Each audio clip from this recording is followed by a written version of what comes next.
오늘 하나님께서 우리에게 주시는 말씀은 출애굽기 20장 10절부터 22절까지의 말씀입니다. 25장 10절부터 22절까지의 말씀입니다. 주여 감사합니다. 출애굽기 25장 10절부터 22절까지의 말씀을 우리 한 절씩 교독하도록 하겠습니다. 출애굽기 25장 10절부터 22절까지의 말씀입니다. 그들은 조각목으로 궤를 짜되 길이는 2규빗반, 너비는 1규빗반, 높이는 1규빗반이 되게 하고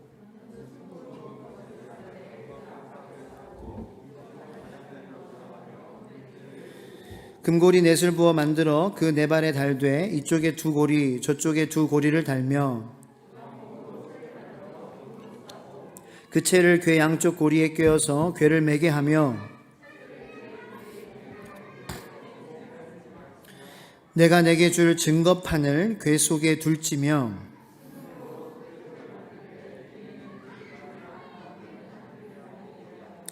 금으로 그룹 둘을 속죄소 두 끝에 쳐서 만들되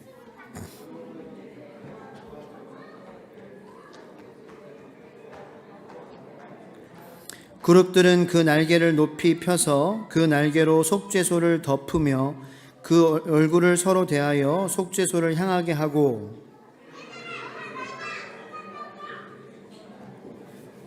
다 같이요. 거기서 내가 너와 만나고 속죄소 위 곧 증거궤 위에 있는 두 그룹 사이에서 내가 이스라엘 자손을 위하여 내게 명령할 모든 일을 내게 이르리라. 아멘. 주님 감사합니다. 광야와 성막에서 예배를 배우다 하나님 수요 기도 저녁 기도회를 통하여서 우리 예배에 대한 그 의미 본질이 회복되는 시간이 되게 하여 주시옵소서. 형식적인 예배를 우리가 멈추고 정말 하나님께서 기뻐하시는 예배가 어떠한 예배인지 우리가 고민하게 하시고 그 예배의 자리에 우리가 최선을 다하여서 정말 이 예배를 소중하게 여기며 하나님 만나는 그러한 성공적인 예배가 매 예배가 되게 하여 주시옵소서. 가정에서도 예배를 드리기로 헌신한 가정들이 있는 줄로 믿습니다. 새해부터 가정 예배를 회복하겠다, 우리 부부 예배를 회복하겠다라는 그러한 귀한 결단들 가운데에 하나님께서 기뻐하시는 결단들 가운데에 하나님 예배 가운데에 성공하는 예배, 하나님과 만나는 예배, 가정이 주님 안에서 뛰노는 그러한 예배가 회복되는 역사가 우리 그런 결단하는 성도님들의 삶 가운데에 일어나게 하여 주시옵소서. 감사드리고 예수 그리스도의 이름으로 기도드립니다. 아멘. 우리는 성경을 읽을 때요, 주어진 말씀의 내용이나 뜻이 아닌 다양한 것에서도 메시지를 받습니다. 예를 들면 숫자나 상징이 그렇습니다. 어떤 숫자나 상징들이 그 안에 각각의 메시지를 담고 있는 경우가 성경에 있습니다. 예를 들면 요한계시록에 666이라는 그러한 숫자, 666이라는 숫자는 네로 황제를 가리킵니다. 여러 가지 의견이 있습니다만 제가 생각했을 때 가장 좀 맞는 거는 그거 같아요. 네로 황제. 그러니까 예전에 제가 요한계시록 설명할 때 숫자를 가지고 이름을 이렇게 계산하는 방법을 가르쳐 줬잖아요. 그래서 폼페이의 그 화산에 덮이는 나는 345를 사랑한다 이렇게 쓴 사람의 글이 발견됐다는 거죠. 나는 그 사람의 이름, 그 사랑하는 사람의 이름을 거기에 기록하고 최후를 맞이한 거죠. 그렇게 예전에 그 초대교회 그 시대에는, 고대에는 숫자를 가지고 그 사람의 이름을 이렇게 표현하는 그러한 기법을 사용했는데, 이 네로 황제를 이 알파벳으로 이렇게 계산을 하면은 660이라는 숫자가 나온다는 거예요. 근데 이제 그 당시 요한계시록에 써졌을 때에는 도미티안 황제가 교회를 박해했을 때인데, 도미티안 전이 네로 황제인데, 이 도미티안이라는 이름이 거론되면은 그 사도 요한의 편지가 검열해서 걸리잖아요. 그래서 그 박해하는 적 그리스도, 대적하는 인물을 대표적으로 그렇게 표현했다라는 것입니다. 그렇게 성경에는 어떤 숫자, 특정한 숫자, 14만 4천도 마찬가지고요. 12 곱하기 12 이렇게 배수를 해가지고 나오는 숫자. 그래서 literally 그냥 문자적으로 진짜 14만 4천만 구원받는 것이 아니라 하나님에 속한 많은 하나님의 말씀대로 예수 그리스도로 말미암아 인치심을 받은 그러한 허다한 성도들을 14만 4천이라고 이야기하는 것이죠. 그렇게 숫자가 있다라는 거죠. 상징적인. 그런데 그것 말고도 아주 중요한 것이 바로 이 성경의 순서라는 것입니다. 순서. 따라해 보시기 바랍니다. 순서. 이 지혜라는 원래 개념에도 순서가 있습니다. 그 지혜는 뭐냐라는 거죠. 지혜는 우선순위라는 거예요. 예. 여러분 우리가 순서를 잘 알아야 될 줄로 믿습니다. 예, 뭐 이 세상에서도 그렇고요. 하나님이 기뻐하시는 예배에도 순서가 있다는 거죠. 여러분 만나자마자 사랑한다고 하면은 딱이 맞죠. 순서가 중요합니다. 정말 이 진심이 담긴 그러한 이야기, 그 이야기는 친밀함의 관계에 들어가서 전달해 줘야지 그 의미가 제대로 전달될 수 있다는 것입니다. 제가 그래서 하나 회개하는 것은 제가 광야와 성막에서 예배를 배우다의 순서를 사람의 기준에서 삼았었어요. 그래서 증거교회에서 시작하는 것이 아니라 이 뜰에서 시작을 해야 되겠다라고 생각을 했는데, 이 말씀을 봐도 하나님께서 성막을 지라고 하실 때에 겉의 구조물부터 말씀하시는 것이 아니라 그 모든 성막의 구조물 가운데 제일 한쪽에 있는 속죄 그러니까 Holy of Holies, 가장 거룩한 지성소 안에 있는 증거궤부터 시작을 하시거든요. 우리가 흔히 아는 언약궤, 법궤라고 하는, 거기서부터 시작을 하신다는 거죠. 그게 하나님의 말씀인데, 저는 이제 이거 어떻게 하면 좀 더 여러분들이 이렇게 체험할 수 있게, 그럼 바깥에서부터 이 제사를 드리는 사람의 입장에서부터 이렇게 밟아가야 되겠다라고 생각을 해가지고 순서를 그렇게 잡은 거예요. 근데 이게 말씀을 묵상을 하면서 제가 너무 그것도 성도님들을 위한 그러한 마음이었지만 인본주의적인 그러한 마음이었구나. 하나님이 말씀하신 그 증거궤를 먼저 말씀하시는데 분명히 이유가 있는데 그 순서를 내가 뒤집어서 하려고 했구나. 엄청 회개했다는 거 아니에요, 제가. 네.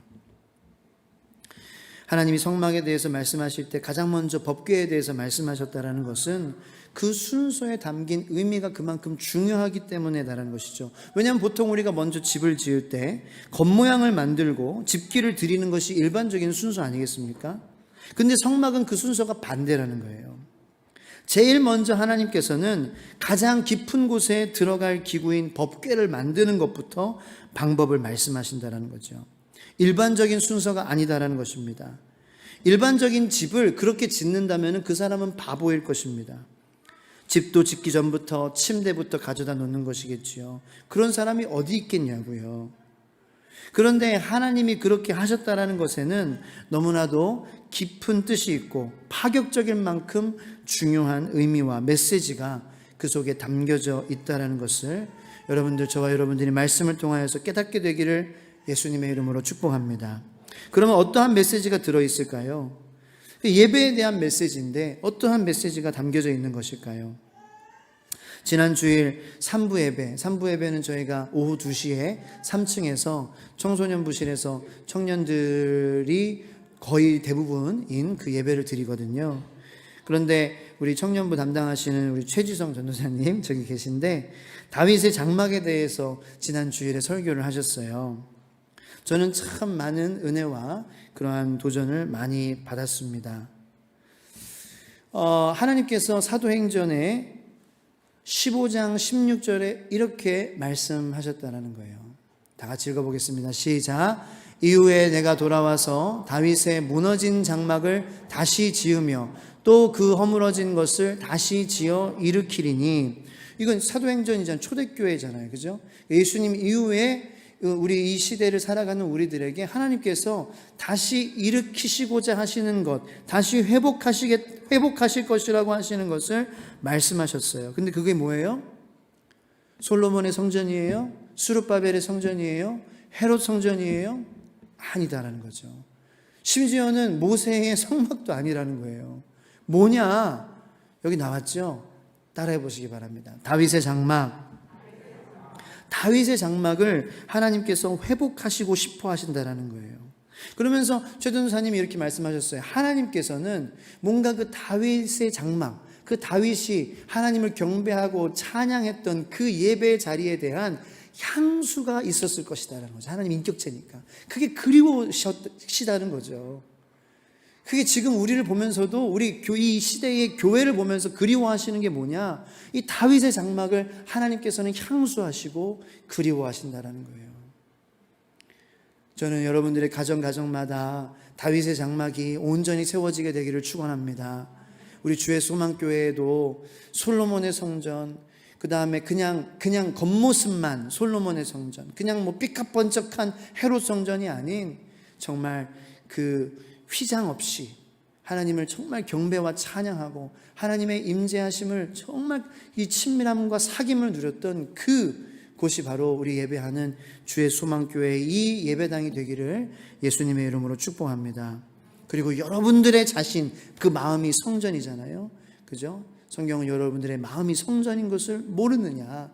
여러분들 마음 가운데에도 하나님을 정말 어떠한 그런 휘장과 그런 것도 예수님의 죽으심으로 갈라졌으니 정말 예수님을 기뻐하고 경배하고 찬양하는 그러한 다윗의 장막이 여러분들의 마음이 되고 삶이 되기를 하나님이 향수하시고 회복하시기 원하시는 그러한 다윗의 장막이 되시기를 예수님의 이름으로 축복합니다. 그 다윗의 장막에는 조금 전에 말씀드렸다시피 찬양과 경배가 있었어요. 보통 성막 안에는 피비린내가 나고 제사가 있었고, 그죠? 동물의 죽음이 있었고 번제가 있었지만 이 다윗의 장막 안에는 다윗의 찬양과 경배와 기도가, 하나님께 올려지는 기도가 있었다는 것입니다. 그렇습니다. 마음 없는 제사, 마음 없이 동물의 피를 막 뿌리고 태우는 거, 그거 하나님이 원하시는 거 아니죠. 사실 그러한 제사도 하나님께서 정말 우리 하나님의 사랑하는 백성들인 저와 여러분들을 온전히 깊이 사귐, 만나고 친밀해지게 하기 위해서 그러한 것을 하나님께서 지정하신 것이죠.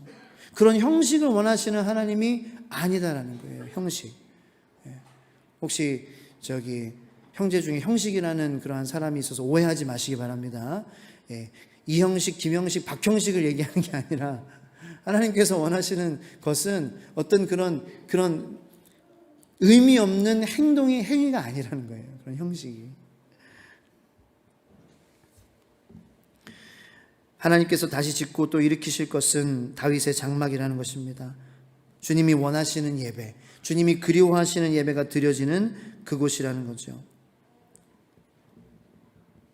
성막에 대해 가르치는 많은 과정들이 있습니다. 여러분 뭐 유튜브를 보셔도 이렇게 보도 성막 치면은 정말 많은 컨텐츠들이 나오더라고요. 성막 기도라는 게 또 많은 그런 컨텐츠가 나오는 그런 또 키워드더라고요. 성막, 그래서 성막 기도, 성막 기도도 우리가 마지막에는 한번 제가 설명을 해드릴 필요가 있을 것 같아서 성막 기도에 대해서도 하는 방법, 여러 가지 기도가 방법이 있으니까. 그런데 그 성막의 많은 설명하는 과정들 가운데에 그 실제적인 모습에 대해서 이야기하는 경우가 많습니다. 예를 들어서 성막의 크기, 그것을 이루는 각각의 소재 등을 다루는 것인데 모양에 집중하는 것이죠. 그러나 그것은 그렇게 도움이 되지 않습니다. 실제로 저도 성막처럼 만들어 놓은 그러한 곳을 방문한 적이 몇 번 있었거든요. 미국에도 그러한 곳이 있고요. 우리나라에도 그러한 곳이 있습니다. 그런데 간다고 해서 그러니까 뭐 설명을 듣고 유익하긴 해요. 근데 막 엄청나게 막 은혜를 받은 적은 한 번도 없는 것 같아요. 왜냐하면 성막이 중요한 것은 그것의 모양이 아니라 거기에 담긴 메시지이기 때문이 아닐까 생각합니다. 그러므로 저는 이제 수요일마다 성막의 모양에 대해서 설명하는 데에 크게 시간을 할애하지 않을 계획입니다. 중요한 것은 성막을 통해서 하나님께서 우리에게 알려주시는 메시지라는 것입니다. 예배에 대한 메시지, 우리는 그것을 잡아야 합니다. 그래서 주님이 원하시는 예배로 점검하고 바로 세워지게 되기를 예수님의 이름으로 축복합니다. 첫 번째 메시지입니다. 하나님께서 법궤를 먼저 만들라고 하신 하나님의 말씀, 그 순서 속에는 우리의 예배는 형식이나 껍질이 아니라 그 안에 내용이 중요하다라고 말씀하고 계시다라는 것입니다. 너무나 당연한 메시지이죠. 너무나 당연한 메시지이지만 참으로 중요한 메시지가 아닐 수 없습니다. 왜냐하면 그동안 이 예배에 대해서 역사 이래 끝없는 싸움이 이어져 왔기 때문입니다. 이 교회의 역사 가운데 거의 모든 싸움은요, 예배의 형식에 대한 것이라고 해도 과언이 아닐 것입니다. 근대에 들어서는 교회에 드럼이 이렇게 존재하게 된 것도 사실은 아주 오래전 일이 아닙니다. 최근의 일이죠. 제가 말씀드렸잖아요. 예전에 설교에 어떤 미국 교회에서는 카페트를 이제 미국에서는 많이 하니까 카페트의 색깔 가지고 교회가 나눠졌다는 거예요. 여기는 파란색 카페트, 여기는 빨간색 카페트파. 그걸로 교회가 나눠진다는 거예요. 그것이 실제인지는 제가 직접 가서 목격하진 않았지만 굉장히 신빙성 있는 그러한 예와 같다라는 그러한 생각을 했어요. 그런 형식, 그 형식 때문에 교회는 많이 싸워왔다는 것이죠. 물론 형식이 저는 개인적으로 아주 그냥 집어쳐 막 이런 건 아니라고 생각을 합니다. 어떤 형식이나 모습이 우리를 그 하나님의 메시지로 하나님과 만나는 그 자리로 가는 데 도움이 된다면은 저는 그런 형식을 갖추는 것 중요하다라고 생각을 합니다. 하지만 메시지 없는 형식, 메시지는 없지만 본질은 없지만 그 형식으로 뭔가 하나님이 기뻐하실 거야라는 그러한 착각에서는 우리가 벗어나야죠. 그리고 형식에 대해서 우리는 분별을 잘해야 합니다. 왜냐하면 마귀 사탄은요, 본질인 예수 그리스도를 건들 수는 없어요. 그런데 형식을 가지고 많이 건드린다는 거예요. 형식을. 그래서 형식 때문에 많이 싸우고 다투고 의견이 나뉘게 된다는 거죠. 네. 마귀 사탄은 본질인 예수 그리스도를 건드릴 수 없으니까 그 비본질적인 형식들을 건드리면서 본질인 예수 그리스도를 만나지 못하게 방해하기 때문에 우리는 그러한 형식을 간과하지 말아야 된다. 할렐루야. 그러므로 예배의 형식을 갖춘 예배당이라고 할지라도 우리의 마음과 중심이 주님에게만 집중되지 않았다면 그것은 하나님이 기뻐하시는 예배라고 할 수 없다라는 것이죠.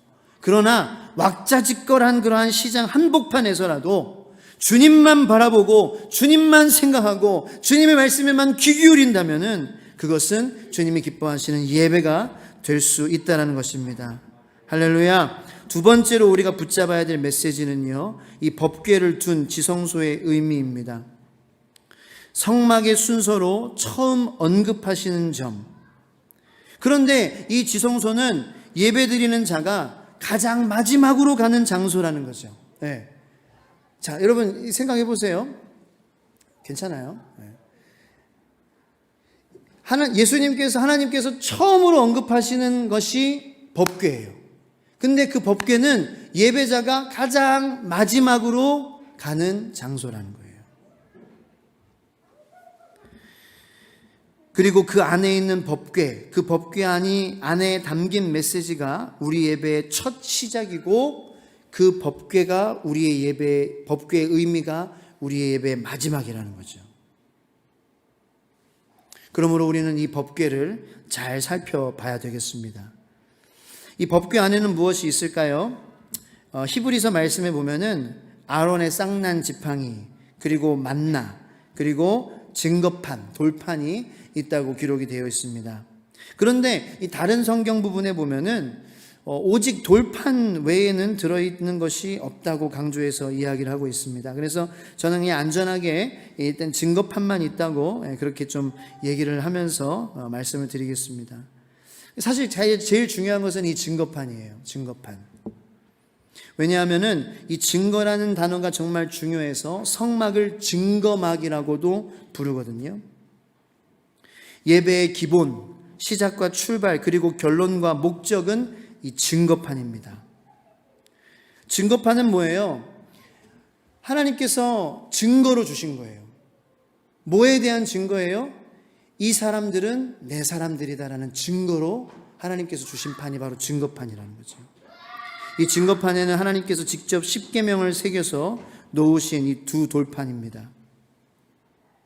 그런데 하나님께서는 이 증거판을 십계명 돌판이나 명령문판이라는 말을 쓰지 않고 굳이 증거판을 쓰셨다라는 것은 무엇을 의미할까요? 하나님께서 그 돌판을 우리와 하나님 사이에 맺은 언약 혹은 증거로 생각하실 뿐, 우리에게 이렇게 저렇게 살라고 명령하는 법조문으로 생각하지 않으신다는 것입니다. 그래서 저는 그 궤를 법궤라고 부르는 것은 하나님께서 그렇게 기뻐하시지 않는 거라고 생각해요. 왜냐하면은 그 법을 지키지 않으면 너는 큰일 나, 이런 차원에서 주신 것이 아니라, 이거는 네가 죄를 지었지만, 네가 범죄했지만 내가 너를 용서하고 구원하고 회복시키고 영원히 너와 함께 있고 싶은 나의 그 마음에 대한 증거야 라고 주시는 것이기 때문이라는 것이죠. 정리하겠습니다.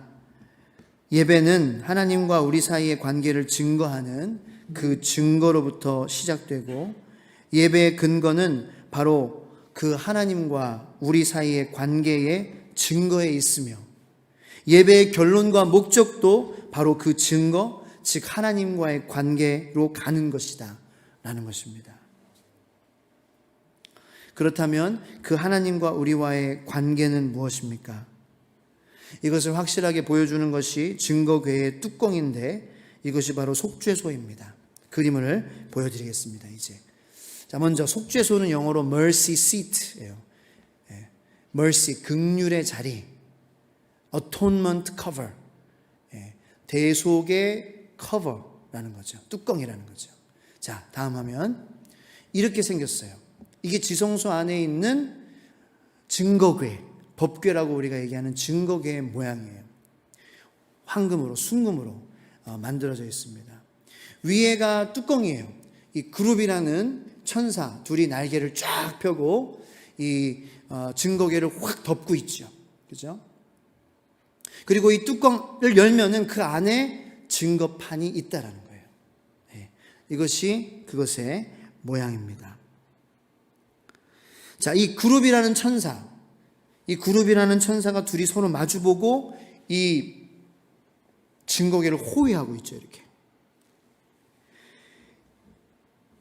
이 의미 있는 뚜껑이라는 거예요. 이 그룹은 호위 천사라는 거죠. 창세기 3장에서 인간이 타락을 하고 에덴 동쪽으로 쫓겨나갔습니다. 그랬을 때 인간이 다시 그 생명나무의 열매를 먹으러 돌아오는 것을 막으라고 하나님께서는 그룹을 그 동쪽에 배치하셨죠. 인간들이 다시 돌아오는 것을 막았던 천사가 바로 이 그룹 천사입니다. 호위 천사입니다. 속죄소는 죄 때문에, 그러니까 이 속죄소가 어디냐면은 그 그룹 사이에 공간, 이 빛이 임하는 그 공간이 속죄소라는 거예요. 이 속죄소는 죄 때문에 쫓겨나서 나를 만날 수 없게 한 자리, 그러니까 하나님께서 하나님의 입장에서 나를 만날 수 없는 그 자리인데, 나는 여기서 너희가 와서 나를 다시 만날 수 있도록 그 죄를 용서하는 자리를 펴겠다, 다시 살리시겠다라는 것이고 다시 지켜주시겠다라는 하나님의 분명하신 메시지가 이 증거궤에 담겨 있다는 것입니다. 이 속죄소로 증거궤를 덮었다는 것은 바로 그 증거의 내용, 관계의 내용을 말해주는 것입니다. 그것은 사랑입니다. 하나님의 우리를 향한 불타는 용서와 구원의 마음입니다. 다음 화면이요. 여러분, 노아의 방주를 히브리어로 테바, 다음 화면. 테바라고 합니다. 배가 아니라 테반, 잘못 나왔어요. 테바. 그리고 이 증거궤의 궤를 히브리어로 아론이라 그래요. 그런데 고대 에디오피아어로는 증거궤를 타보트라고 합니다. 타보트. 테바와 타보트. 즉 방주와 증거궤를 같은 단어로 볼 수 있다는 것입니다. 그러니까 그 어떤 언어의 연관성이 거기 있다는 거예요. 테바와 타보트, 노아의 방주와 증거궤의 궤는 같은 의미를 담고 있다는 거죠. 다음 화면이요. 네. 다음. 자, 그래서 이제 여기를 잘 보시면은 역청이 히브리어로 따라해 보시기 바랍니다. 코페르. 속죄소가 히브리어로 카포레트.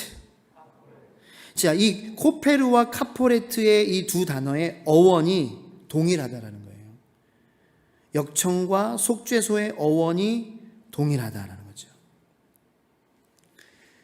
자, 이 속죄소, 그룹 두 천사가 날개를 펴가지고 이렇게 뭔가 덮는 것처럼 모습을 갖고 있는 이 속죄소는 바로 이 역청의 역할을 하고 있다라는 거죠. 물이 밀고 들어올 수 없도록. 죄로 인해서 우리가 죽을 수밖에 없는 우리지만 그 저주를 하나님께서 하나님의 사랑으로 긍휼하심으로 막아주시는 그것이 나타나 있는 것이 바로 이 속죄소와 증거계라는 것입니다. 모세의 어머니 요게벳이 역청을 바르는 그러한 모습은 노아의 구원 방주에 역청을 바르신 하나님의 모습과 동일한 마음이고, 심판받을 수밖에, 죽을 수밖에 없는 그러한 저희들과 다시 만나는 그 자리를 만들어 주신 하나님 아버지의 마음과 동일한 마음이 이 증거계와 속죄소에서 나타난다는 것입니다. 그룹은 심판의 자리이지요. 그런데 거기에서 속죄소로 하나님은 정하셔서 그 심판의 자리지만 나의 사랑의 역청으로 너희를 발라 너희를 지켜주며 너희를 살려줄 것이며 너희를 회복시킬 것이다라는 것이 바로 하나님의 사랑이다라는 것입니다. 심판의 자리, 그룹의 자리인데 그곳에서 내가 너를 살려줄 거야. 여러분, 이것이 가장 잘 표현된 곳이 어디입니까? 바로 여러분 머리 위에 있는 십자가죠. 이 십자가는 죄인이 심판받는 자리예요. 그런데 하나님께서는 예수 그리스도를 그 십자가의 자리에 보내주셔서 우리가 죽을 수밖에 없는 그 자리지만 예수 그리스도가 대신 죽어주심으로 말미암아 그 십자가 저주와 심판의 자리에서 우리는 구원받는 하나님의 긍휼을 맛보게 되었다라는 것입니다. 여러분, 이것이 예배의 기본입니다. 예배의 기본은 어떤 인간이 하나님 앞에서 감히 예배를 드릴 수 있겠냐라는 것에서부터 시작되는 거예요. 하나님이 우리를 불쌍히 여겨주셔서 덮어주셨기 때문에, 용서해 주셨기 때문에, mercy seat라고 긍휼의 자리를 마련해 주셨기 때문에 우리가 하나님을 예배하는 것이 가능한 것이지요. 그 사랑 때문에 가능한 것이지요. 주님이 십자가에서 우리를 대신하여서 죽으시지 않으셨다면 우리가 찢겨야 될 그러한 자리에 있어야 되는 죄인이라는 거예요.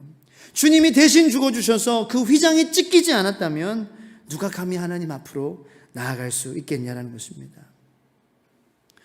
여러분, 대제사장의 복장을 보면은요, 그 옷 밑단에 방울과 석류 모양을 섞어서 달았어요. 왜 그랬을까요? 움직일 때마다 소리가 나게 하려고요. 왜냐하면 그 지성소에 이 속죄소가 있는, 이 증거계가 있는 그 지성소로는 대제사장밖에 못 들어갔거든요.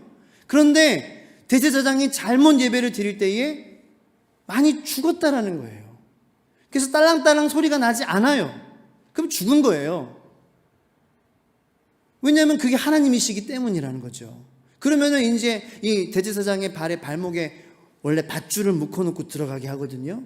딸랑딸랑 소리가 나지 않으면은 밖에 있는 그러한 그 제사장들이 끌어내는 거예요. 아, 뭔가 잘못했구나. 순서를, 얘가 마음이 잘못됐다. 그게 죽은 거예요. 그래서 끌어내는 거예요, 시체를.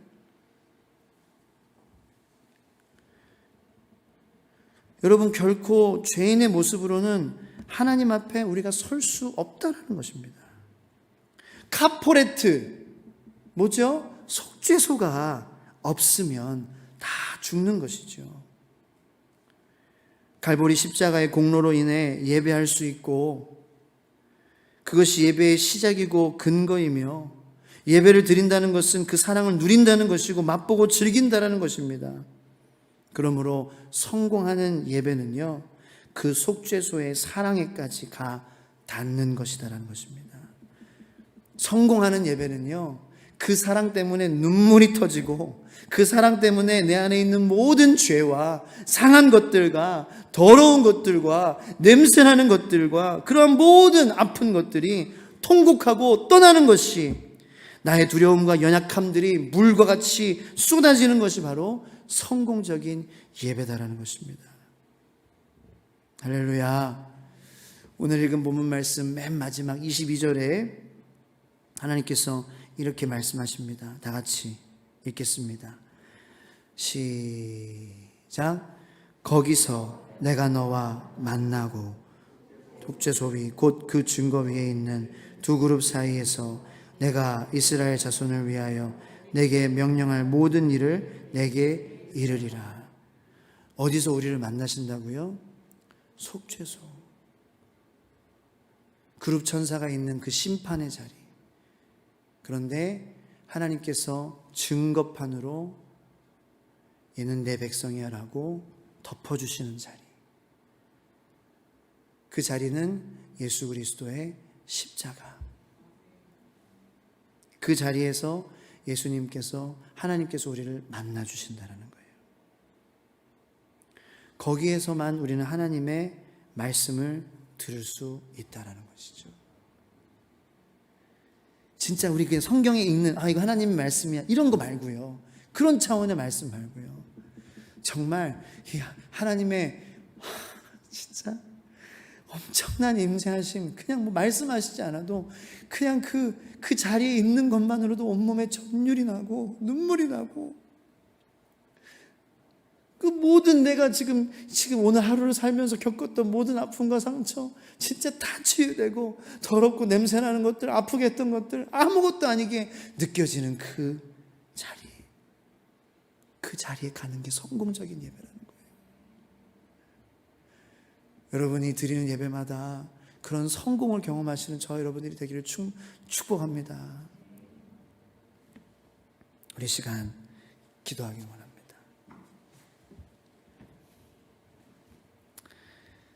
네, 하나님의 말씀 참 재밌죠? 참 감사하죠? 이 성막과 그리고 오늘 첫 번째 증거계, 하나님께서 우리에게 보여주신 절개, 그게 사실 오늘 제목입니다. 절개, 하나님의 신실하심이라는 거죠.